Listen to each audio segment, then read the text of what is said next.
Okay, guys, it's not too loud. Welcome to the third of the regional EU Candidates Hustings events that are being held by the Union of Students in Ireland, the National Youth Council of Ireland and Spunout.ie as part of our Promote the Vote campaign.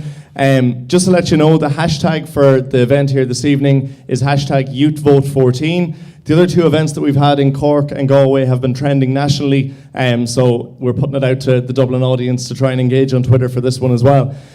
Just to let you know that what we will be doing, the three groups involved in this campaign in the run-up to the elections on Friday, we've sent out a questionnaire to every candidate running in the EU Parliament elections, asking them for their commitments on a range of different areas that affect students and young people, and we're going to be communicating this information to people who have signed up to our student elector registration database on the day before polling on Thursday as to where the various different candidates and parties stand on these key issues. So I suppose it's the last opportunity to encourage the candidates to fill those out, and we will be getting those out there. For you guys, if you're not signed up to our CERD database yet, you can get to it on vote.usi.ie, and essentially we'll be communicating with you information on elections and referendums that are coming up. Just to mention as well, this debate is being streamed live online on the USI, National Youth Council and Spunout websites, and will be available there from our elections portal, usi.ie/vote2014 between now and polling. So this evening, I suppose there's an awful lot of students here in Trinity and across the Dublin region who have finished exams or are in the process of finishing exams. But for you guys in the room, it's very intimate and a very good opportunity to ask questions of the candidates who are here this evening around issues affecting young people, such as youth unemployment, mental health, the environment, and so on. We need to mention as well, just to acknowledge the financial support of the Communicating Europe initiative from the Department of An Taoiseach, which has funded this and the other events that have taken place across the country for the three organisations involved. And just to mention finally, I suppose the obvious elephant in the room is that all candidates in the Dublin region were afforded 3 weeks' notice in terms of turnout for this evening's debate. I think it must also be acknowledged that there is an RTE primetime debate which has been scheduled since ours was announced, which is taking place tonight, which I think in fairness has impacted on the turnout of the candidates. But just to mention that we have got Nesta Childers, Independent, is not here, Lynn Boylan, Sinn Féin is not here, Brian Hayes, Fine Gael is not here, Emer Costello, the Labour Party, is not here, Mary Fitzpatrick, Fianna Fáil, is not here, and just in the last few minutes, Breed Smith from the Socialist Workers' Party confirmed that she also cannot make it. Damon Matthew Wise from Feast Nua is on the way and is stuck in traffic, and in fairness was only given notice as of today to attend the event. So what we have got here this evening is we've got Paul Murphy from the Socialist Party, Eamon Ryan from the Green Party, and Raymond Whitehead from Direct Democracy Ireland, who are happy to take your questions. So I'd ask you all to use this opportunity to engage with the candidates and most of all to get out and vote on Friday. So thanks very much. I'll hand it over to our chair, Colm Mongáin, from This Week in RTE, producer and broadcaster. Thank you. Okay, you're very welcome.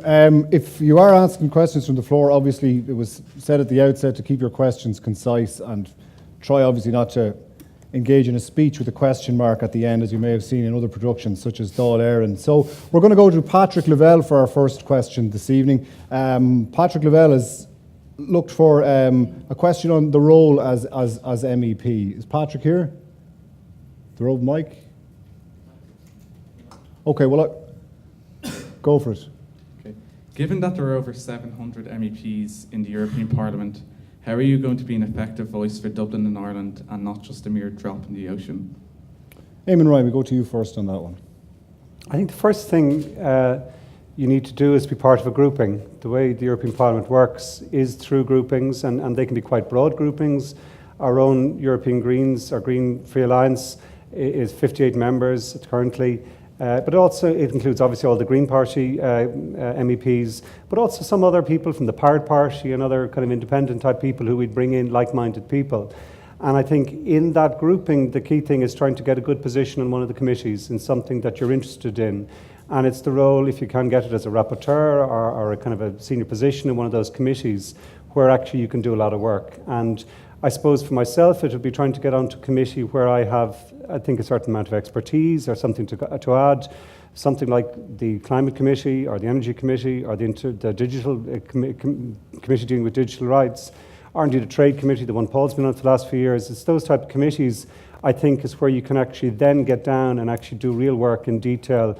And it's a collaborative role. It's actually working with the 30, 40 other members of that committee trying to influence legislation. And that legislation, I suppose, as I see it, the Parliament, the key role is actually an international one, not just a European perspective, but actually Europe trying to shape what the global economy is doing. It's one of the benefits of the European Union that it has the scale to be actual, to influence globalization, to actually, if we set the rules, for example, internet rules, in a certain way, Europe is big enough to almost for those rules to set the nature of international development. And that's very broad, that's very international, but that I think is what the first key role is actually playing an active role, making a contribution from Ireland to where the international globalised economy, our society, if you're dealing in that area, Just should before go. you leave that, Eamon, Ryan, what's in it for Dublin? Well, what's in it for Dublin is, first of all, is we have to be our participants, not just in a kind of we're getting something back, but actually we are contributing. But also what's in it for Dublin, if you're setting those rules, take the digital area, for example. I mean, this city is one of the big technology hubs in Europe. And this city is 60,000 or so people working in that area. And I think if you're going there conscious, okay, how can I make this work, and also make it work for our city, and also report back to people in this city working in that sort of area, that's how you benefit. I mean, yes, there are other areas, the energy area, where you could go and say, okay, I'm really looking for here how we get an investment lift, where you understand where the European Investment Bank money is coming from and what it could go to, and you bring that knowledge to bear in terms of getting economic lift. But I think it shouldn't be seen, we shouldn't just go look all the time, how do you get the money back? That is important, but it's also important that we make a contribution in a kind of, this is where Europe needs to go way. Okay, Raymond Whitehead from Direct Democracy Ireland. You've been a business person in Dublin. Is that part of what you see yourself doing out there, and what would you do for Dublin, specifically in the European Parliament, and how would you be effective in doing it? Okay, well, you have to understand that we're coming from a whole different perspective. Can you hear me? Yeah. That I set up a new political party about less than 2 years ago. And I'd agree with Eamon that, you would get involved in groupings but our main aim at this moment in time, because we're offering something that hasn't been offered in the history of the state. In fact, it was taken away from the Irish people, and that is participatory democracy, where the citizens have the right to engage with their politicians, engage with the state, and push back on any rules or regulations that the state may be, or decisions the state may be making against the will of the people. This is unique, so we would hope that at this moment in time we would raise the profile and raise the consciousness of people that there is another way to have politics where people can hold politicians accountable and make the whole system more transparent once people are engaged in the political debate. What group would you join specifically in the European Parliament, and how do you think that would advance the cause of making a fundamental constitutional change in Ireland? Who would you join, and how would you go about transforming the way Ireland works from Strasbourg and Brussels? Okay, well, I haven't looked into that yet. I am not a career politician, I have to say. I'm a bit of an innocent abroad here, and I have to hold my hands up and say that. We would be listening to the people back home and getting feedback as to what they want. And that's the way we operate. We don't have a party whip system. We don't have an agenda other than to put the power back into the hands of the people. And the people are the most important thing for us. So whatever the people want, whatever we get a sense on the ground, we will push to make alliances in Europe in relation to those issues or things. So. Paul Murphy, in terms of operating effectively, specifically for Dublin and Ireland, because there is this sense, I suppose, generally in Ireland that to some degree MEPs represent the country, and there is at least some level of collegiality, leaving aside party political divisions and all of that. But in terms of the question, Dublin and Ireland, what's your proposals in Europe, and how do you go about it effectively?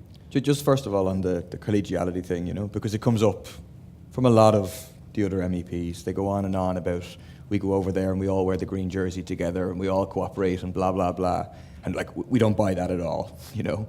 We're not out there to represent the same interests as Fianna Fáil or Fine Gael. We're there to represent the interests of ordinary people, young people, working people, unemployed people, who we don't think their policies represent, and we think we have a lot more in common with the other people in our political group in the European United Left than we do with the other Irish MEPs.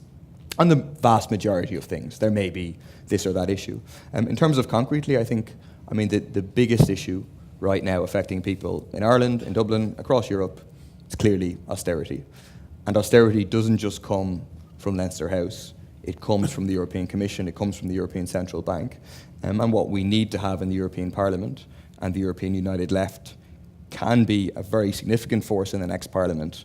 Some of the polls indicate we can become the third force, so breaking the consensus that currently exists between the EPP, the Social Democrats, and the so-called Liberals, which is Fine Gael, Labour, and Fianna Fáil. We could be the third force, and so a voice against the austerity consensus and trying to put forward a different vision of Europe, a Europe that actually works for people as opposed to for the banks.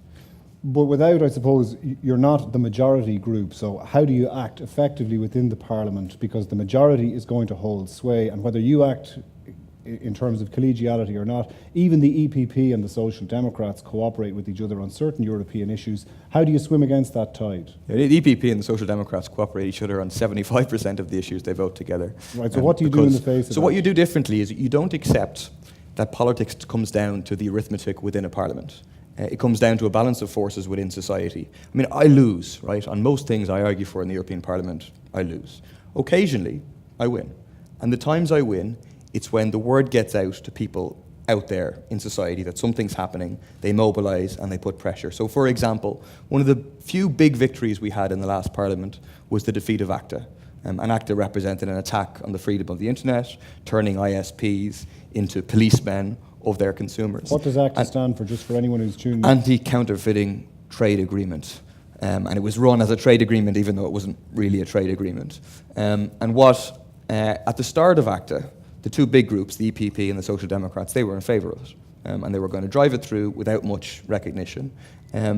We, the Greens, and in particular civil society groups from outside the Parliament, rung the alarm bells. We spoke about it in the Parliament again and again. We exposed what was happening. And you had big mobilisations, not in this country. In this country, you had protests of a number of hundreds of people that were important, but in other countries in Eastern Europe, you had thousands and thousands of people. Millions of people signed a petition, and in the end, it was defeated overwhelmingly. And that's how we can win on things. Okay. I suppose, before I go back to the audience, there's just one thing, I suppose, people that's been commented on in the lead up to this. Raymond, you said that you want to make changes in Ireland to how Ireland operates its politics. Eamon, I don't know what your ambitions are in terms of re-entering national politics in time, and Paul, you've said yourself that you want to provoke a crisis in the Labour Party. Is there any sense that this is the European Parliament elections as a launching pad rather than a 5-year strategy of how you operate in Europe? Are you there to stay the course, yes or no, in brief? Paul, yourself first. There's no separation, there's no Chinese wall between the two things. My intention is to stay as I've been there for the last 3 years. I wouldn't give an absolute guarantee, given what can happen, the crisis, etc. Something could come up, I've asked to do. Ryan? I would, and I think in a way it's signifying, or for me anyway, doing it is that European politics is important. It's important to recognise that a lot of the legislation that's affecting our lives is actually set there now. We need to treat it not as a place where you go and come back. No, I'd stay the 5 years if I was lucky enough to get elected. Yeah, European politics is important because it impacts on our lives, but it needs to change, and it needs to change utterly, and it's completely out of touch with the people, and it's totally undemocratic as far as we're concerned, And it has imposed, for instance, debts on this country that we don't owe. And one of the things that we would do as a party is challenge the promissory note. And we would take it to the European Court of Justice because it is actually an illegal debt under international law. It comes under odious debt, and we would challenge that. Now, so far, 2 people have challenged that, as far as I'm aware, and they've both been told, as Irish citizens, that they've no standing in the court. They've no locus standi. So, I don't know, as an MEP... But you're there to stay the course to pursue that project, yes, we would, of course. If you get elected? Yeah. Okay. Yeah. All right, we're going to go to the youth unemployment issue. We have a question from Vanessa Mulhall. Vanessa? Hi. My question is, I said many of you spoke about job creation and internships during the campaign. My question is, when are quality jobs for young people going to happen? My thoughts are that young people are being exploited and making work for nothing. They're being made to work for nothing. Thank you. Okay, we'll start with you, Raymond, on that one. Real job creation, real jobs for young people in the economy. I'm sure everybody wants it, but what would you do in Europe to affect that? Well, having said that, I think, as I said before, our main agenda is to raise the consciousness of people and to change the system. You know, the system has failed. That's why we have the unemployment problems that we have. That's why we're paying back debts that we don't owe. And by challenging the promissory note, for instance, if we could stop those payments, we would stop billions of euros leaving this country every year. And we could do that from the word go if we can challenge that. Because until it's resolved, then that money could stay in this country and be put towards creating jobs. But is there a sense that perhaps, you know, you're putting your eggs in two baskets on that one? You're either going to get constitutional change to change the way Ireland votes, and you're going to get the promissory note. What do you do in the meantime? What do you deliver for young people in the meantime You challenge before the you promissory get note. that? You challenge that promissory note. I mean, two Irish citizens have been told they've no standing in the courts so far. As an MEP, you would have some kind of standing, a lot more than just the ordinary person in the street. And we could challenge those notes. So that would be the first thing we do, and stop that money flowing out of the country and leaving us impoverished and destitute as we are. And people committing suicide, jobs, the whole thing. It's just a disaster. So we just stop that from the word go. Eamon Ryan, this is again, I suppose, it's a concrete delivery thing. What do you do for young people in terms of delivering quality jobs? How does Europe bring that about? How does it get away from a situation where young people are constantly in the waiting room training?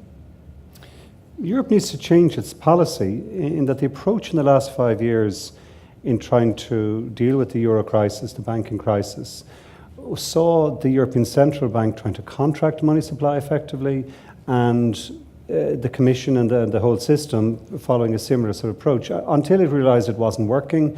Draghi, when he came in as head of the central bank, in some way reversed it by saying he would do whatever it would take to rescue the euro, but he didn't actually go further and do what the Treasury had done in the States in actually increasing the money supply to create the sort of growth that would create employment.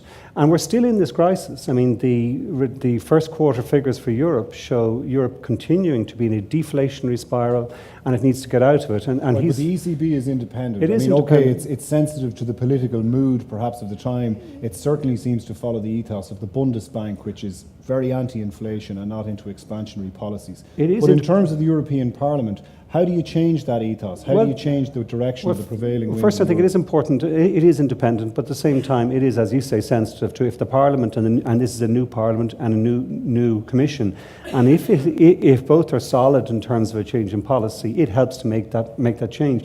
But the second area where you can affect a change, the European Greens, common party across Europe, have a common manifesto, and central to it, first point, is a Green New Deal, which is what we're calling a kind of a massive investment in infrastructure and other developments which will help us tackle climate change. And in that way, akin to a Marshall Plan, that scale of investment and lending to that sector, and rather than Draghi printing money, which he may do, let's see if that money could be used in that investment Just plan. to clarify, sorry, lending from where to what sector, creating what jobs? The key areas in terms of the investment in this Green New Deal is in energy, in water, in food, in waste, in public transport. We need to do 4 major things to tackle climate change, and each of them requires infrastructure spending. Major public transport projects would be a huge stimulus to the economy, but it would also give a more productive economy. Dublin needs investment in public transport, and we think it should be possible through bonds or other mechanisms, common Eurobonds, that the European Union would set up, that the ECB or others could help investment going into, which would actually be part of that stimulus. That's, I suppose, it's what we spend the money on and how we make sure that it has a real productive return is what's critical. And I think one of the jobs of the Parliament and the other institutions is to get that new investment plan right. And that's one of the things that our party would have as our central ambition in the new Parliament. Paul Murphy, the moves, I suppose, in an ideal world, presumably from your perspective, there could be, investment in massive public works programs and the like to get people back to work. But the tendency has been for EU budgets to contract, and the prevailing wind as a result of perhaps the fear of losing Britain has been to approve more modest EU budgets. So where's the money going to come from in the very short term to get the people that Vanessa's talking about out of a situation of the interminable internship and into a real living wage? Where does the money come from and who implements it? Yeah. Well, just to come back first of all to the question, because I think it's like job bridge, gateway, all these ways or paths or bridges for us to get jobs, I think they're really central to something that's happening in the economy. And it's happening actually all across Europe, which is a devaluing of work. A normalization of people working for free or for extremely low wages. And it's bad for those who are in it, but it's also bad for the economy generally. It's bad for workers generally when this is happening. I mean, 2 years ago, we set up the Scam Bridge campaign because we said strategically, this is really, really important. And I think it's precisely coming to pass. Okay, it's also bad for Mammy, who can't redecorate the fourth bedroom and have Auntie Mary up more often, presumably. But what do you do? Where does the money come from? How are young people put back to work? At a European level, say, you have this thing called the Youth Guarantee. And the Youth Guarantee is a good idea. At a European level, it's a good idea, badly funded. And so it's the idea that young people should have the right, a guarantee of a choice of job, education, training within 4 months of becoming unemployed. The main problem at a European level is that it's completely underfunded. So the International Labour Organization said, in order to have a properly funded youth guarantee, you need 21 billion euros. And the European Commission, European Council, European Parliament agreed to a figure of 6 billion euros. And so what we've been doing at a European level is we put an amendment to the budget to allocate 21 billion euros, what would be considered sufficient. And it shows the balance of forces in the Parliament that it was only our group that voted in favour of that, a tiny, tiny minority. Every other Irish MEP voted against that. So that's the problem, right? But there is money there. I mean, even within the framework of the European funds, as they currently are, without getting more money, how about we cut the hundreds of millions that goes to armaments corporations? How about we cut billions? How about we cut the money to Frontex, keeping immigrants out of the EU? How about we cut the salaries and expenses of MEPs, of well-paid bureaucrats? There are things, even, we're in favour of a bigger budget, but you could even, without getting more money from Britain or somewhere else, you can reallocate spending in a way to actually get people back to work. Okay, we're joined by Damon Wise from Fís Nua. First of all, I suppose we're discussing youth unemployment at the moment, and appreciate you coming. We understand you short notice and notice, long distance. Good stuff. Okay, well look, youth unemployment is obviously something that all of the candidates have come across. So can you just give us an outline in brief of, you're there, you're an MEP if you're elected. What do you do about this? What do you bring home to young people here in order to get them back to work? Well, obviously, I'd be trying to find out where the just use the mic. Where the supports are needed the most. I'd be working within the communities, working out projects to see what's needed where, and we'll be looking to find out, like Paul said, how to reallocate resources within the budget and how to get practical training to get real jobs rather than just going on the job bridge and basically on serial systems for training's sake. So there's a lot of stuff being done at the moment towards particularly people who are young people with autism, for example, which identifies where there's a talent and a knack, and the idea is that you find the tech jobs, you find the Aspies and the Auties to work in the area where they have natural talent. Similarly, you can apply this to other young people, not just people with autism and intellectual disabilities. You find what's out there, you find what the interests are, and you basically work on a plan within each community. Can we, I suppose, seeing as you've joined us slightly later than everyone else, through no fault of your own, the fault of the traffic maybe, what committees would you be interested in joining in the European Parliament to advance that case? What group would you join? I have no pre-organised intention to be on one particular thing or the other. I'm to be where I'm asked to be, where I'm needed. I'll find my place where the grassroots say the need is. I'm not part of an alliance. I'm not restricted to any particular group. I'm not restricted by partisan political dogma. I have the ability to make consultation and work within what is available rather than what is restricting me. And this is one benefit that I have. Okay, I just want to, before we leave the topic of youth unemployment, is there something, I just want to go to each of you, and I want a one concrete guarantee to reduce unemployment numbers, something that you can deliver, you think that you can be held to in 5 years' time if you're back up for election or when we're looking back over your term. Can I go to you first, Raymond? What would you do? What are you going to do over there? What promise can you be held to in 5 years' time? I'm not so sure. I have to say I don't know. I haven't thought too much about this. My whole raison d'etre in this was to raise the awareness of just changing the system. Now, I have lots of ideas as to things that we can do back here in Ireland in terms of, creating employment in certain areas. But, I haven't really thought about something on this lines. I have to say, I just don't know. My whole raison d'etre is to raise the awareness that we have to change the system and give people the opportunity to have a say. And I believe that, in Ireland, we have fantastic talent.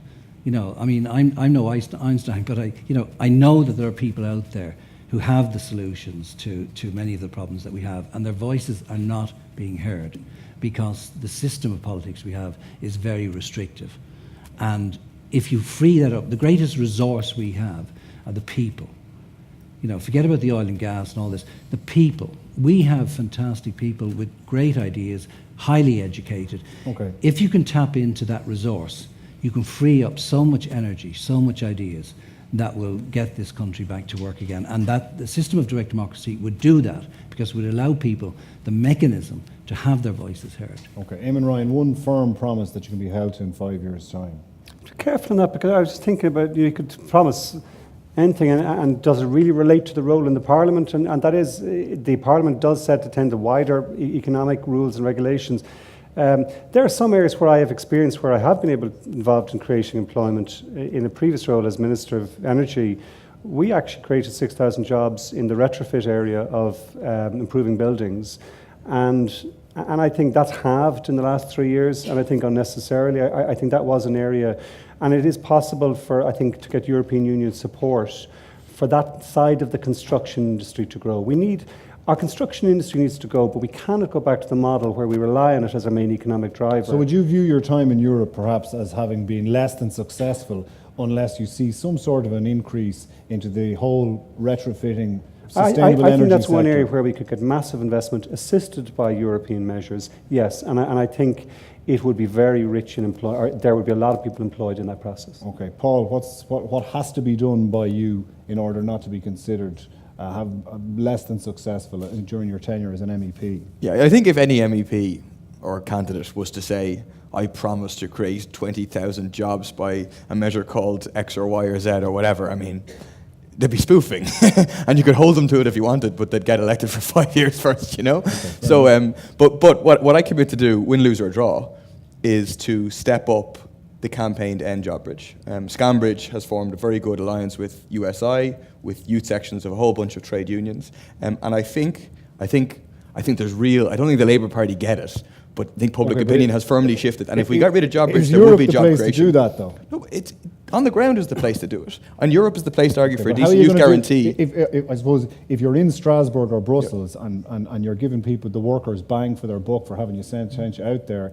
How are you finding the time to do this? According to the Irish Examiner, I'm the second hardest working inside the Parliament. But that hasn't stopped me being on the ground, organising Scambridge, organising against the household tax, organising against the property tax on the ground. You can do both. You don't have to go over there and just get sucked in. You go over there, you fight, and you also use it as a platform. Okay. Damon. My important thing, something I would like to be remembered for, is to get people in the grassroots involved in making decisions, in consultation and getting involved in their own communities. If nothing else, that will drive the community sector. This will also drive the expertise and the training and the experience to look for conferences, look for events, and use my ability as a conference and jobs ambassador for Ireland to get the economy moving in areas where it has been failing. Now, what I see is myself as a catalyst, irrespective of whether I get elected as an MEP or not, to assist people in the communities, within local groups, within particular organisations, particular skill areas, to make contacts with their colleagues outside of Ireland, to get events arranged, to work out what their priorities are, and to learn from other people what they can do to develop their own local communities. Okay. Can I just say something about Eamon's retrofit thing? You know, you have to have the money to be able to retrofit your house, and even if you're getting a grant, it's still a very expensive process. And you know, people have to be able to buy the thing in the first place. You know, I mean, if you're looking at putting solar panels on your house, you're looking at some between 5 and 10 grand or something. Even if you get 20% of that, you still have to have 4,000 in your hand. Putting you know, other projects to work could cost you up to 20,000. Not many people have that kind of money to spend these days. So if they can't buy it, what's the point in getting grants towards, you know, putting it? Okay, well, do you just want to quickly respond to that before we go to the next issue? You're right, and we do need to go to spending that sort of level of money. And that's where I think maybe that European dimension comes in establishing the funds, low interest rate, long-term loans, that make it easier to do it. And I think... Borrowing, but people can't even pay the loans they have but at the that moment. At least is borrowing which has a return, a real return, a safe return. And I think that, going back to the earlier commentary, the difficulty we have at the moment is a lack of investment and a lack of funding. I don't think it's all going to come... The Irish banks are not going to be able to go back to where they were, and we shouldn't have them. So therefore, I think one of the areas where Europe does have a role is looking at funding mechanisms that give the sort of big capital blocks of money that could help do some of that thing, and it has to be long-term money. Can we move to the next topic, which is mental health? And we have a couple of questions on that. I'm just going to group the questions together before we get the answers. Can we get Greg Kelly first?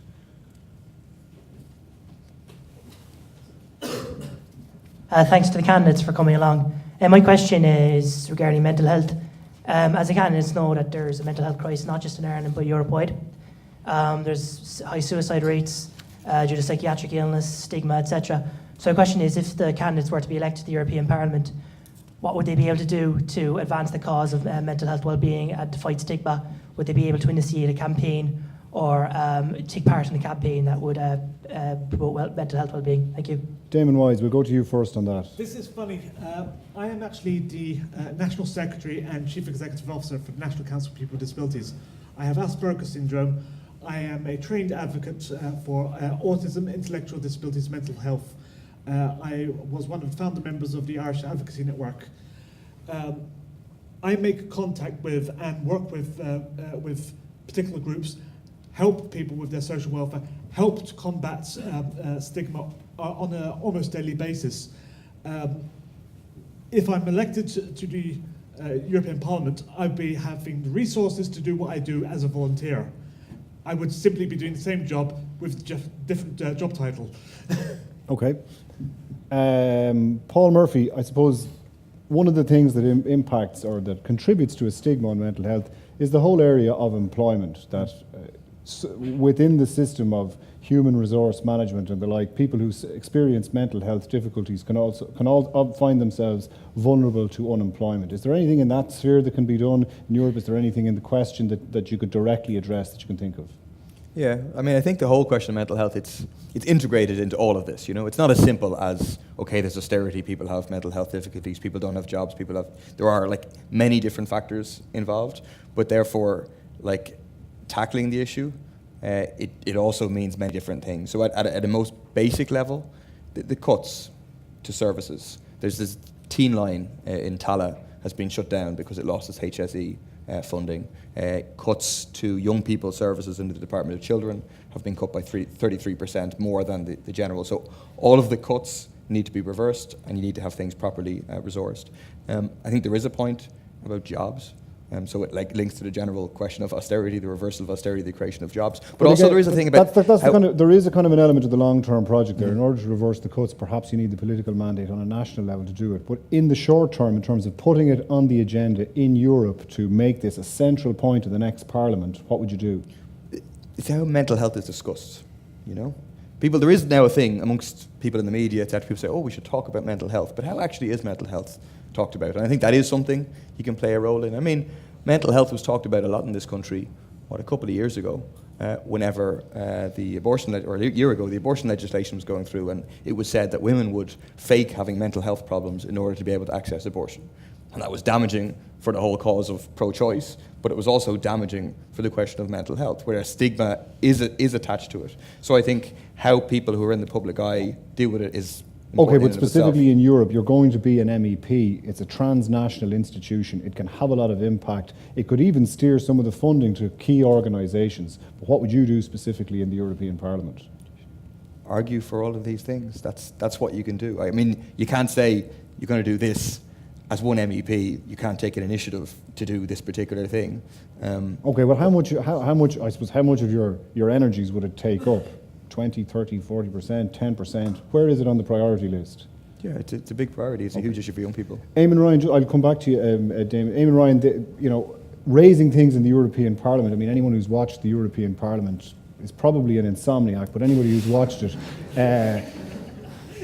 the MEPs arrive on the Monday night and they raise everything from the rules of their local rugby league club to, maybe key economic issues. So in terms of raising mental health in the European Parliament, where is it done to the greatest effect and how could you contribute to it? My experience in that sort of issue isn't necessarily always just raising it. I mean, yes, that sort of can be a role with the Commission or with other, but actually I think one of the benefits in being in a union is pooling experience and actually listening to, who's working well here, what's working well here, what's the best example, and then bringing it back here. And to be honest, I think the real responsibility in that instance lies in our education system, our health system, and in our employment strategy and mechanisms. Does it though? Education, I mean, if the education system worked in promoting social engineering, Bimaging Seo ag Cainteoch Scoilge, because it's been compulsory since the foundation of the state, but the education system is not necessarily the most effective way of driving things forward. My experience in mental health,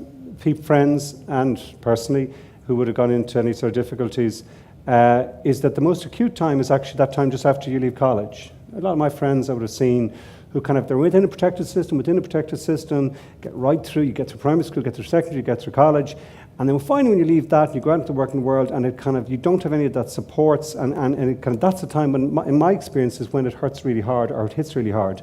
I think some of the problem in that, my personal view, is that the education system is not well serving us well. It's kind of providing this kind of conveyor belt of learn off, and then exit. But how does Europe impact on that? I would love to look at best example in Europe at an education system that gives a slightly more rounded education that might actually help in mental health issues. Raymond, I know you've said that there are a couple of issues and that maybe you would like to kind of take the time to think about what you do in the European Parliament. But mental health, it has been talked about a lot in the country.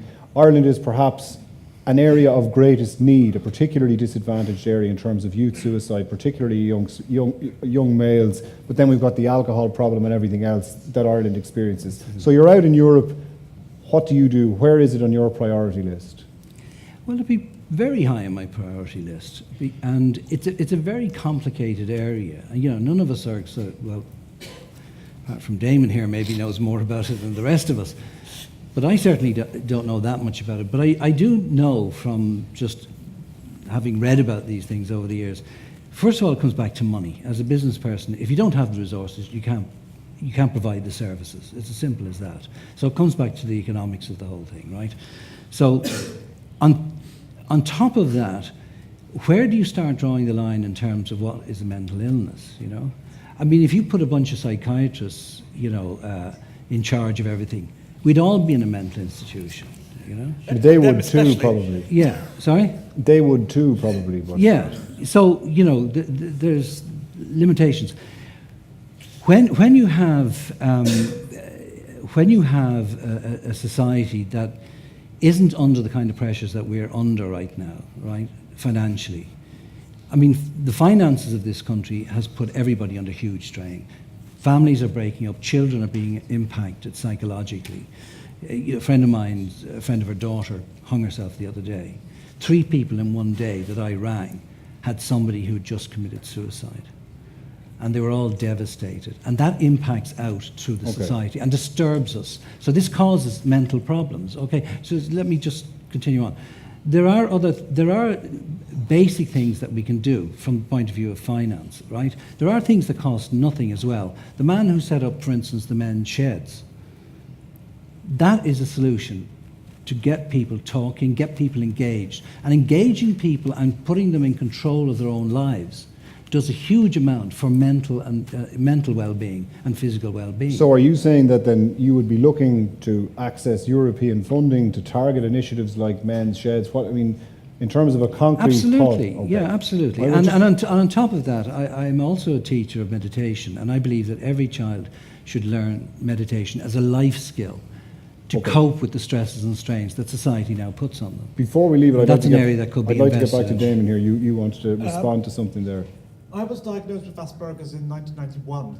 They thought that Asperger's was a psychiatric disorder. I was certified as sane enough to have a relationship, to be intimate and to get married under the Mental Health Act 1993. I was the first person in Ireland to get third level education, mainstreamed, and to get disabled persons rehabilitation allowance for the same. I have 22 third level qualifications. I work in the situation of how to distinguish between an anxiety attack, depression, general anxiety disorder, and stuff like this. Okay. It's something that you have to educate the psychiatrists about. Okay, it's fair to say it's high on your priority list. Something that's not unrelated, the question of LGBT rights is something that has impacted on mental health in the country in a serious way. We have a question from John Duffy. John Duffy? Is he okay? Well, the question is, the EU has for many years been active in the promotion of human rights for its citizens. There's a fundamental gap across Europe in how LGBT people are treated in comparison to heterosexuals. What are the key things you do to harmonise LGBT experiences in the EU, as well as ensure human rights are realised, legislated for, accessible and enforced for the protection of LGBT people? So LGBT rights, how do you make sure that there's best practice in every state across Europe? Eamon Ryan. Well, a lot of my Green colleagues have been working on this in the last 5 years and set out a roadmap against homophobia that they want the Commission to pursue, and presented it in the Parliament earlier this year. It was earlier this year. And I think one of the jobs of the new Parliament is to progress that. And I think it is, it's one of those issues that there's an example where it doesn't have to divide, that you can actually bring in collaboration other groups and actually see it as and through the Parliament coming together, putting emphasis on something that gets it higher up the administrative and ministerial priority list. I just want to go list. to Conor Scully on this, because there's actually, in terms of concrete action, is Conor Scully here? Yeah, like how far do you think is like reasonable to go in terms of putting pressures on other countries to act on like LGBT issues, like as opposed to just like rhetoric and then like moving up, like how far like do you think it's reasonable to try and push this? And you want to know even up to and including sanctions in terms of taking action against countries? Yeah. Okay. Paul Murphy. Yeah, I think it's entirely reasonable to push it all the way, you know. This is a basic human rights issue. In terms of countries like Uganda, where you have, you know, horrific kill the gays bill, and then all the media that goes with it, you know, the naming of people who are then set up to be basically lynched. What we've advocated is that development aid would be diverted from the government and would go to civil society organisations, gay rights organisations, etc. That's what should happen. I think there is a point about sections of the EU establishment can use, for example, Putin's homophobia to pursue a pre-existing agenda against Russia. And so you have to say, you know, absolutely oppose that, but then we also have to look at within the European Union, a lot of discrimination against LGBT people within the European Union. Obviously we know in this country, but it is worse in other countries. In Eastern Europe, you've had the banning of gay prides in Lithuania, another Eastern European country. In Spain, you have a rise of homophobia. In a lot of countries, you have a rise of homophobia with the crisis. I mean, there's a really good report that people should read by the Fundamental Rights Agency, which has a whole range of statistics, and it says 48% of LGBTI people have experienced harassment or discrimination in the past year in the EU. Well, let's go back to, I suppose, the example of when the Austrian Freedom Party joined the government in Austria, and Austria was frozen out of some aspects of life, of relations with other European countries. Is that the kind of thing you're talking about if homophobia becomes manifest within the laws of a country in the European Union? Is that? Yeah, I think within the European Union, I think if supposedly the EU stands for all this good stuff, but it only ever imposes sanctions for the right-wing economic stuff, Okay, Eamon Ryan. Yeah, and the real test is, there is test of that in Hungary in terms of wider human rights. In Croatia, in their accession, it was an issue. And I think it's particularly an issue that in those accession agreements that it said this is the baseline in terms of what European democracy means, in terms of what we see as a civilized union. And I think I think Paul is right in terms of often the best measure in terms of supporting gay people in difficult situations like that is to go to really support in an intense way the groups campaigning in those countries for their rights as a way of kind of signalling to the country that, sorry, this is not acceptable. And I think it's through that very practical support sometimes you can do the most good. Raymond? Yeah, again, it's a human rights issue and it's a democracy issue as well. Most people are in favour. I think, we had the Constitutional Convention that voted 76% in favour of gay marriage. And I think most people, when it's put to a democratic vote and debate, are in favour of pushing these issues and making sure that people have their human rights. And I think it comes down to just that, giving people the right to have their voice heard. And they haven't had that to date. I mean, we're going to have a referendum on gay marriage, and I believe it'll go through. Damon? It goes back to what you considered family and relationships. I was at the parades, the Pride parades, year before last. I went there to support my wife's niece. My wife's niece was born in Clodagh, but wanted to be called Jake. She identified with male personality, and her life was made a misery by her nearest family, basically ridiculing her all the time for wanting to be him. And the situation was that it took somebody who was an in-law to come out to support.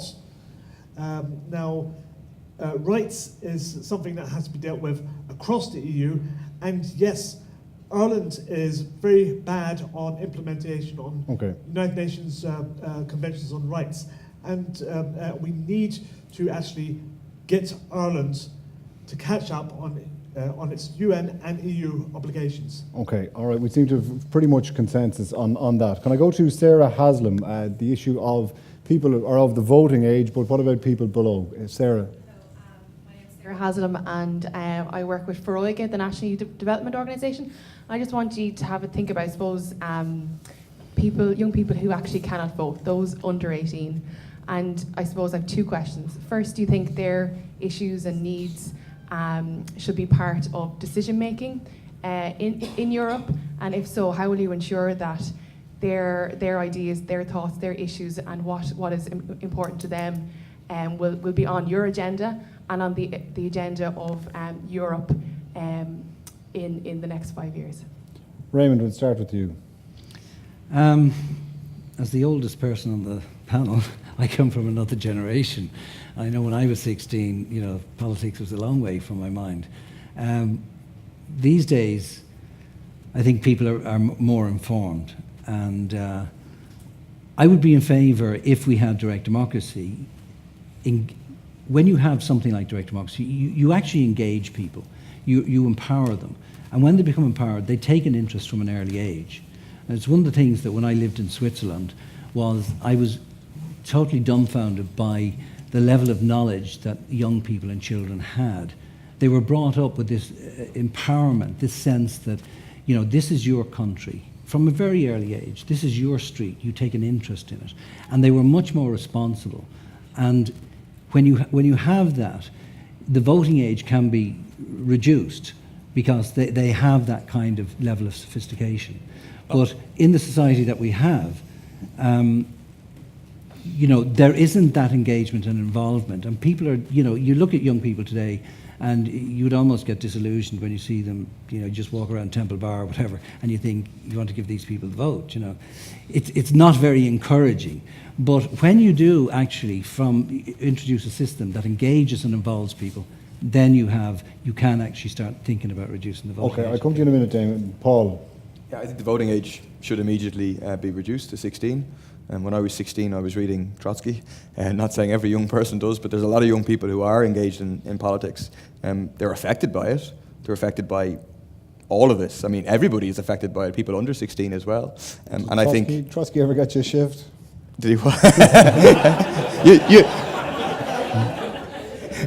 Trotsky asked, would you shift me, friend?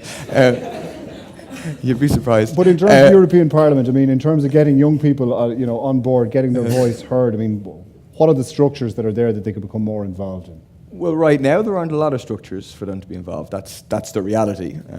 There should be, and so right now, those of us who are in there need to be thinking about issues that affect young people under the age of 18, which I am. I think I am connected to people under the age of 18 and reflect their issues. I need to represent them, but also then need to be arguing for the change whereby the voting age should be reduced for all elections, not just European elections. Okay, Damon. Switzerland may be a bad example. For many years, they've had cantons resisting giving women the vote, and things can be quite contrary with different cantons coming to different positions. I can answer. Now the situation is the members of the Constitutional Convention are supporting the idea, and Fisnur as a party wanted to have local elections and European elections available to 16-year-olds.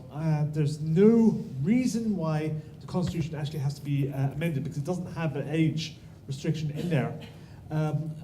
The one thing is, yes, we should have participation. I was co-opted first as a councillor when I was 19, and I got elected when I was almost 20. So, there's no reason why you can't be active in politics. I was involved in student politics in secondary school, and there's no reason why you can't work within student unions and stuff like this to get active and get your political teeth, as it were. Eamon Ryan, is it lowering the voting age to 16, or prior to that happening, perhaps, if people are in agreement on that, what happens in Europe? What are the structures in Europe that make them look beyond the fact that people can vote at 18 and their needs need to be catered for on the basis of they put people into a job in the Parliament? What can be done for people below the age of 18 to really give them a meaningful role in decision making? I think a lot of the solutions that would help those over 16 or 18 apply equally to someone who's younger, because I think there's a general problem. We have a lack of connection to the European Union. We have a lack of understanding of the institutions. We have a loss of faith in the wider political process here, both in Europe and locally. I think one of the ways that needs to be tackled is a much greater openness and transparency in terms of what's actually happening. If there was a radical opening up of the process, I'll give an example.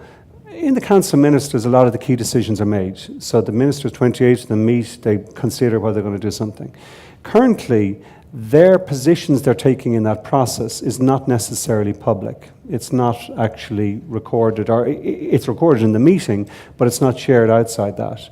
I think if that sort of level of openness and transparency was insisted upon, it might help somewhat in terms of take the likes of the ACTA or legislation, which young people were interested in, when it finally came to kind of close to the end of being very nearly being passed.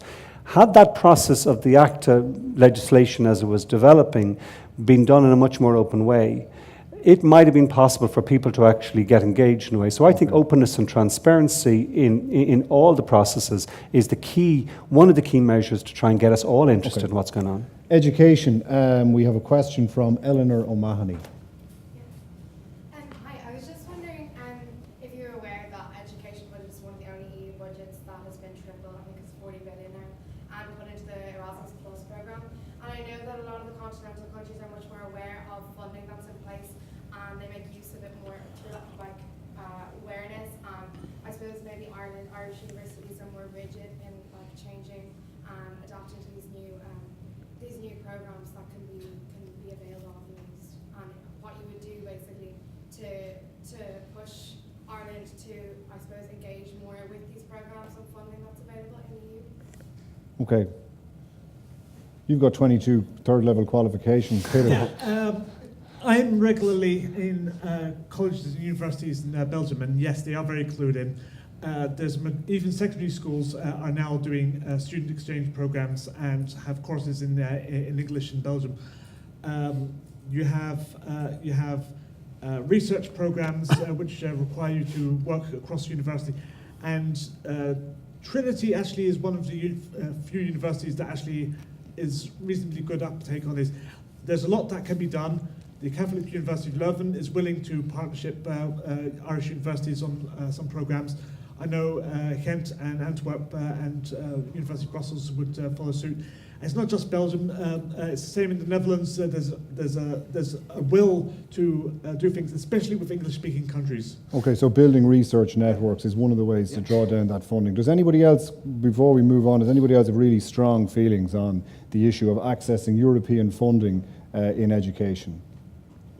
Well, I mean, one of the issues is that originally the Erasmus was going to be cut at a European level, so there would have been less money available, and that was stopped. We actually didn't vote for it at the end because, as well as stopping it, they also added in the pushing of student grants on people, which is part of the process of getting students in debts, making high fees, etc., etc. But it's good that it was stopped. But now, there is a point about the Irish government in general and institutions in Ireland being less au fait with accessing funding, like generally to do with Europe, and I think it's to do with the education sector. So you're as well. nostalgic for Albert Reynolds' ability to come back for 8 billion, is it? Not that, no. But the idea of like Erasmus. Erasmus is obviously a very good thing. Anyone who goes on it. Eamon Ryan. Yeah, it does seem, in talking to some students I know, that the Irish universities are not as supportive in terms of the costs, particularly when you get over there. And I think it's ironic in a way where a lot of the Irish universities, it seems to me, put a huge emphasis in terms of getting international students here as a funding mechanism for the colleges. It's kind of imbalanced in that way.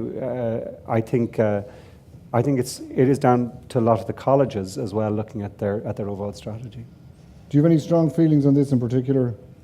Only insofar as the subject matters of education, in that I think there needs to be more emphasis on consciousness and expanding consciousness when it comes to the mechanics of consciousness and how to utilize it, rather than just teaching facts and figures and all of that sort of thing. And money should go into that. Okay, we have somebody here whose name is either Young Friends of the Earth or that's the organisation they belong to. It's a question on the environment.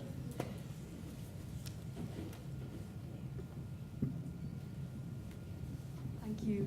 I'm Nicola Winters and representing Young Friends of the Earth. And my question feeds in nicely to Eleanor's. And just looking at what resources are available at a European level for education, but specifically Young Friends of the Earth, we're focused on environmental education and raising awareness around how important it is to really address and to implement a paradigm shift in how we approach education. We're acutely aware that the next generation of leaders are going to bear the brunt of climate change. And we see that as young people reach the end of their studies, that economic success and jobs, the focus on this far outweigh social and environmental issues. So, and especially the importance of the environment and how it essentially sustains us. So, I know you were saying to keep the questions brief. I had a long question written, but just to tie it up. So is it effectively, how do you undo 20 years of capitalist conditioning and turn people into global citizens in a 5-year European Parliament term? In a nutshell. In a nutshell, we want our education system to adequately equip young people with the skills and the resilience to address climate change and these fundamental issues that are going to play a huge part. So what role can you play Okay, as an MEP. I want to take a related question from Joseph Larkin as well. Thank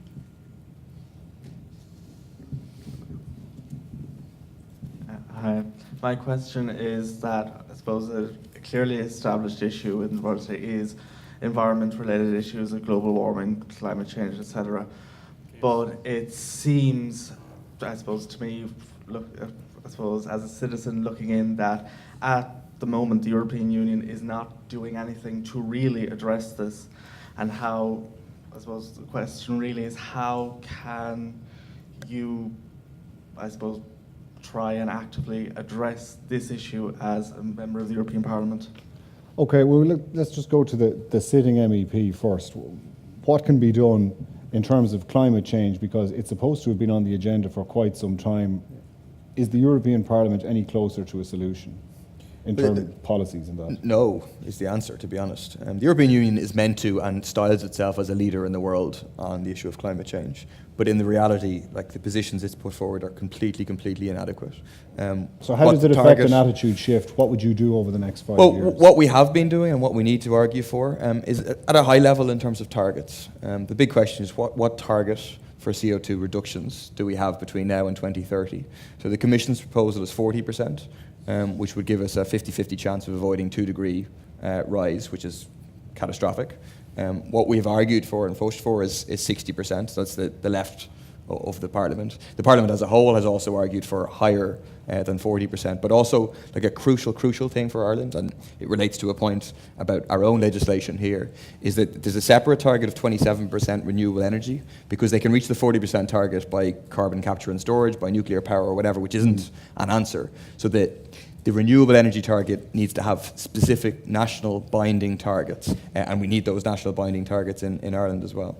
Okay, Eamon Ryan, Paul Murphy has outlined the fact that there's a bit of a debate over targets and the like, but going back to the first question there, how do you affect the attitude shift that means that the political resistance to these targets is washed away by a demand for binding targets? What do you do about that in the European Parliament? Well, I think that mobilisation, go back to what you said earlier on, how do you affect change? You mobilise public support. And the truth is, on climate, holding our hands up, all of us, we have not mobilised public support to meet the scale of or given the scale of the challenge that exists.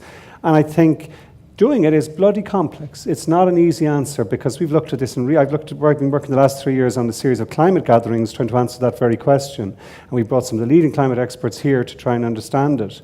And it actually does come back, I think, to areas in education, or creating a more empathetic assessment of where our economy or we as a society are going to go.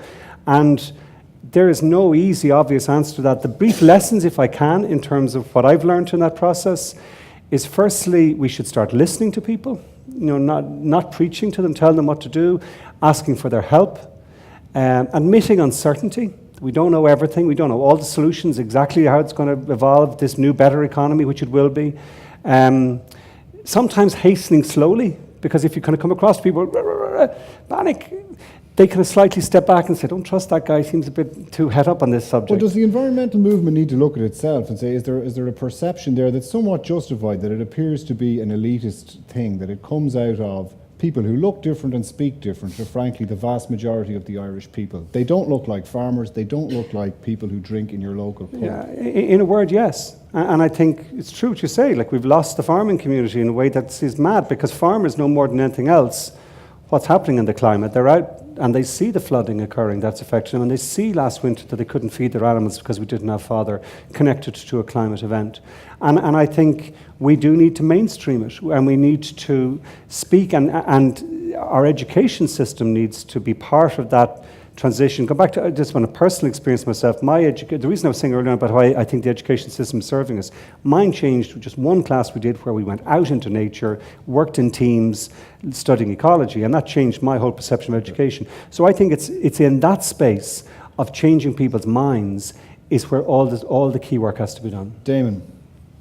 What changed my opinion, and what led me as a person in the environmental area, was going to museums like the Phillips Museum in Eindhoven and the Renewable Energy Centre at Berchem-op-Zoom in the Netherlands, and to actually see things that have been there for 35, 40 years, where they were experimenting on stuff and nobody was really interested in it. It was sort of the fact that, you know, they made a lot of mistakes along the way. The wind turbines weren't the right shape, they made terrible noise, etc. Things have changed a lot in the last 40 years. The facilities and the equipment is a lot more effective. You can go now to Lapland and see photoelectric cells, solar panels in the Arctic Circle. Now, they generate electricity in the middle of winter because solar energy actually goes through the atmosphere, bounces up and down, not like visible energy. UV can actually generate in the middle of total darkness. And when I went to Lapland, I saw the effect of in the midsummer how things worked, and I heard about how things worked in winter. And it's traveling around, finding things, seeing how things work and how they developed is a mind opener. And I encourage people to go with schools and colleges and have a section of actually finding out how things have changed and where things are going. I think we can blame Santi for being a bad ambassador for Lapland for not spreading the message. Raymond, I just wanted to, you have a background obviously in business as well. How do you convince successful business people who may belong to larger groups, who pay the lobbyists, who are going to affect the targets? How do you get in on that thinking? How do you affect a shift in thinking about the environment at that level, do you think? I don't think you do. I think you empower the people to do this for themselves, and that's where direct democracy comes in. You know, we've been listening to people, and some of our policies are that we believe we should be the organic centre of Europe. Now, organic food is a growing industry. It grows by something like 30% a year, and there's a lot of jobs to be created there. There's a lot of spin-offs to having an organic centred country, health benefits, all of these things. Okay. There are jobs to be created. I've approached a number of people. Actually, I approached Eamon when he was the Minister for the Environment about a project to eliminate pollution from all motor vehicles in the country. And I'd done this to my own car, and I gave him my NCT test, and I haven't heard from him since. That's 5 years ago. That was 5 years ago. He said, I'll get back to you, and I didn't hear any more. So, you know, I'm in the process now of setting up a couple of businesses, hopefully, in the not too distant future, that are involved in recycling. So Eamon was the inspiration for me setting up Direct Democracy Ireland, because I thought if you want to get something done, you got to do it yourself. Okay, I mean, you empower people. You can take that up maybe personally with Eamon afterwards. You can, I'm sure you can have a chat about that afterwards, because there are three other issues I want to get. Somebody just had a follow up to this particular one before we. Yeah, I've got a really quick question. Green. Social Justice Party. Just wait a second, we have a follow-up question. Yeah, I've got a really quick question. I want to clarify something with Paul Murphy, because, well, everyone in Dublin knows at this stage what you think of water meters. And but then you go and say that you're pro-environment and save the trees and all that. So what's the story? Yeah. Unfortunately, water charges have nothing to do with conservation of water whatsoever. Well, if people being charged by water, they'll use less of it. So in Britain, they have water charges. They use an average of 141 litres per day. In Ireland, we use 147 litres per day. It's a 6 litre difference. It's not a whole lot in the scheme of things, and it could be down to other factors. We think, and we've argued for, and from the minute Joe Higgins was in the Dáil, because Joe Higgins was in the Dáil on the back of defeating the last water charges, we argued repeatedly for water conservation measures. And what we argued, which would have made far, far more of a difference, right? About a third of the housing stock in this state has been built in the last 20 years. And we argued, and we put bill in terms of building regulations, in terms of dual flush toilets mandatory, in terms of rainwater harvesting, grey water harvesting. Obviously now, in terms of fixing the leaks, 41% of the water simply goes into the ground. This has nothing to do with conservation. It's a bailout tax. It's a bondholders tax. They're going to impose this on people who don't even have meters. And so we're in favour of water conservation, but the way to do that isn't by another regressive tax. Okay, I want to get to another question. Drugs policy. Can we get Yunwoo Lee's question on this, please? Hello, my name is Yunwoo Lee, and I'm a member of Students for Sensible Drug Policy Ireland. I just wanted to clarify your position on drug policy and your ideas on, say, reforming the drug policy with a focus of harm reduction in order to protect our young people. Just to let you know what I mean. Just last week, up to seven people in UCD have been hospitalized after taking a combination of unknown illicit drugs. And I think this kind of illustrates the dangers of taking these substances, as well as the lack of education, what the lack of education is doing to these people. Okay, we have about less than 10 minutes left, so let's just get the four So I'm just wondering, do you recognize the shortfalls in our current drugs laws, and what are we proposing in order to address this issue? Okay, the drugs laws, are they working, and if not, what would you do to change them? Raymond, you first. Okay. I took drugs when I was young. My face look I'm clean now. I took them for experimental reasons. I took them to find out what they did to consciousness. Now, for me, consciousness is the basis. Is that what made you DDI? So, I think drugs are like prostitution. I don't think you're never going to get rid of it. You know, they're always going to be there. People are always going to experiment with them, along with cigarettes and booze and all of that. Okay, so what would you do with how we currently deal with it? Because it's very much a law and order issue at the moment. We change the consciousness of people, and there have been experiments that have. Okay.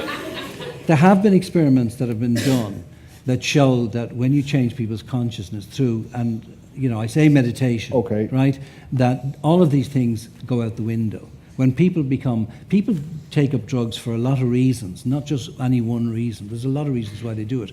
A lot of them are social issues and mental health issues because they feel insecure. But I suppose on the specific law and order issue, do you see merit in a greater degree of legalisation or decriminalisation, or do you think what you're talking about should be worked around the current legal framework that we have at the moment?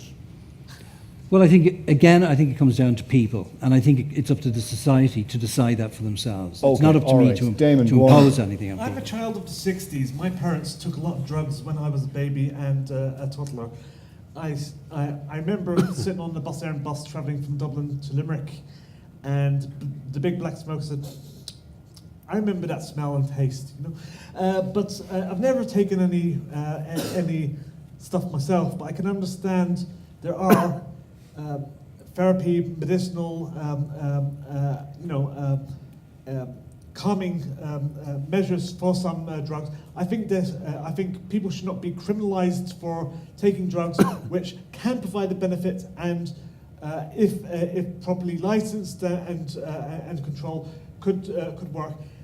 We need to look at the area. Yes, people will experiment with drugs, and it's better to have drugs which are safer than ones which are unsafe. Okay, Eamon Ryan. Yeah, I mean, I bow to our party passed a motion at our convention looking for a change in the law, primarily around the categorisation. Our spokesperson, Oisín Halloun, is a pharmacist and works in a hospital as a pharmacist, and I think there is a need for us, particularly in the categorisation of certain drugs, to try and get to reduce the level of criminalisation that currently doesn't serve, I think, any people's purpose. Okay, do you think Ireland will be well served by regimes, say, like they have in Colorado at the moment, where marijuana is legal for the purposes of purchase and recreational use? I think you have to be careful, because there are other studies out there showing that sometimes instances, that the Swedish study shows if there was a major increase in use of cannabis, rather, that it does have possible risks in terms of increased psychosis. But so you would do it carefully, but I think we should look at options. So look like at it, that. but make haste slowly, broadly Yes. speaking. Paul. Yeah, I think the criminalisation model is obviously a complete failure. I'm in favour of the legalisation of cannabis. I'm in favour of decriminalisation generally and not going with the criminal model. Having said that, I think those of us who are in favour of a sensible drugs policy, we don't have to try and pretend that drugs, not cannabis obviously, and not ecstasy, but drugs as in heroin, ravaged Dublin working class communities. That's a real thing that people experienced, and it's why in many of those communities there's the idea of gateway drugs, etc. But even in terms of heroin, has a criminal policy worked? It actually hasn't. And so I think that whole notion of criminalising drug users doesn't work, and we should move away from it. Okay, we have a question a question from Dylan Collins. Dylan Collins? Do you think the financial transaction tax is viable? So pass down the mic there, because we have about 5 minutes left. So do you think the financial transaction tax is a viable source of income for the EU? Financial transaction tax, viable source. Eamon Ryan. Yes, I do, and I think the fact that 11 countries are now pursuing it should give us the examples and should give us encouragement to, and I suppose fundamentally to provide for a certain income for the union or indeed domestic exchequer, but also to try and avoid the worst examples of kind of capital flying around the place in a way that does long damage to the wider society. So we support it. Paul Murphy? Yeah, I do. I think it really says something about this government that, you know, it's a real patriot on the financial transaction tax. It defends Ireland's right not to tax financial transactions like it's a patriot on corporate tax. Whereas on all the taxes on ordinary people and all the cutbacks, it bows down to Europe and says, oh, what can we do? Can we possibly do more for you? And it shows whose interests they represent. If they imposed it unilaterally, though, could they be guaranteed to hang on to the businesses that are in the financial services centre with a lot of workers working in them? Well, there's 3 trillion euros in the IFSC. Relatively speaking, there's a small amount of workers in the IFSC. I mean, they're the most productive workers in the entire world by miles and miles and miles, because of a lot of it is simply false. So are they a price worth paying for the imposition of the financial transaction tax? I don't accept that that's the price. I think it suits them to suggest, like it suits corporations to suggest, well, if you raise a corporation tax, you've increased an FTT, we'll be out of here. That's the threat they hold over us, but I don't think we should accept that blackmail. You're an admirer of Switzerland, Raymond. Is that where the money would go if the financial transaction tax came in? No, I don't think so. And I don't see why we can't be another Switzerland. You know, I think we should have our own bank. And the whole problem with money is that money has... But just specifically on this question, financial transaction tax, do you think it's a... Yeah, and I think it's just a threat that's put out there. That you'd be in favour of it, would you? I would be, yeah. And a cent on every text that goes out as well. Damon? It has the benefit. I've seen countries which have had money go in and out, and you can have run on currency, you can have panic in the banks with money disappearing. It should help stabilise things, in my opinion. Okay, we have time for one more question. Kolov. Kolov is, by the way, not a name, described as trade justice group again. Well, it's within Colm, there's a trade justice group. But we represent with Colm hundreds of young people who are interested in the world outside Europe and have volunteered and gone and learnt about that. And what we see above all is through Europe's trade policies worsening exploitation of the rest of the world in terms of the environment and above all work. Dangerous wages and debts in work and poverty wages, as they're called. So free trade agreements are the key to this kind of exploitation. So we've talked about this alternative trade mandate, and Eamon and Paul have signed it already. But as members of the European Parliament, how can you highlight that and raise awareness of the damage that free trade agreements do? Can we go to the other two candidates? Or Raymond and Damon, would you sign the petition that Kolov is looking to have signed? Yeah, absolutely. Okay, so on that, every time, for example, the Common Agricultural Policy has come up, people have thought in terms of Europe rather than maybe the impact of European policies on the developing world. What can you do to change that within Europe and have trade justice? Eamon? Look at how the world's changed in the last 12 years. I mean, China only joined the WTO was in 2002, and the world's completely transformed in that time. And so the next Parliament is going to have a role in terms of whatever comes next. And it's going to be I don't think it's a world that will retreat from globalization. I don't think it would serve the interests of the developing world for us to go back to Fortress Europe and say, sorry, we're closing our borders. I think we need a world where the rich 20% of which we're part allows the poor 80% to rise and at the same time maintains our quality of living. And I think one of the key elements, going back to what I was saying at the very start, this Green New Deal actually allows you to develop using less resources, and that's central to it. So we need trade, I think, but we need different rules to it. We need a different world economic model which recognises environmental sustainability as being a critical rule in any trade, which recognises that the growing inequality of recent years has to stop. And one of the reasons why the European Union Parliament... We just got to let it Damon... Steady state economy, you need to redesign the system. You need to look at what is achievable, where you're going, and you need to be able to say, I don't like how trade negotiations with US are going. It's all behind closed doors, and have the right to say, I like trade, but I don't like how it's being organised. People need to hear what's going on and be involved. Paul Murphy. Yeah, this is the main issue I've been fighting on in the Parliament for the last 3 years. I'd say Karel de Hucht, the Trade Commissioner, is really hoping that I don't get back in there. I really do, because he hates me. But trade is precisely, it's the way, more than military now, it's the way that what we would think, imperialism within Europe, big business interests, it's the way they dominate the world. And it's not trade as people think of, as in goods and services going here and there. What the agreements they sign, say, for example, the economic partnership agreements that they sign with African countries, Caribbean countries, Pacific countries, what they are is they say you won't get access to our markets unless you agree to liberalise, unless you agree not to have subsidies, unless you agree not to have export controls, unless you agree not to privatise. They drive a neoliberal model to try and prevent other countries developing, moving up the economic food chain. So this is absolutely central. And you look at, the battles we've been involved in on the Colombia FTA and the India FTA, and the problem at the moment, you have a free trade majority parliament by a long shot. And in the trade committee, they're all there because they're fighting for Europe. That doesn't sound too optimistic. Well, but we can turn things around. The point is, it's what we call a Dracula strategy. You bring these things out into the open, you explain what's going on. We can beat the EU-US free trade agreement. And if we do, it'll open up a broader discussion about, okay, what's going on with the free trade agenda of the EU. Okay, finally and briefly, Raymond.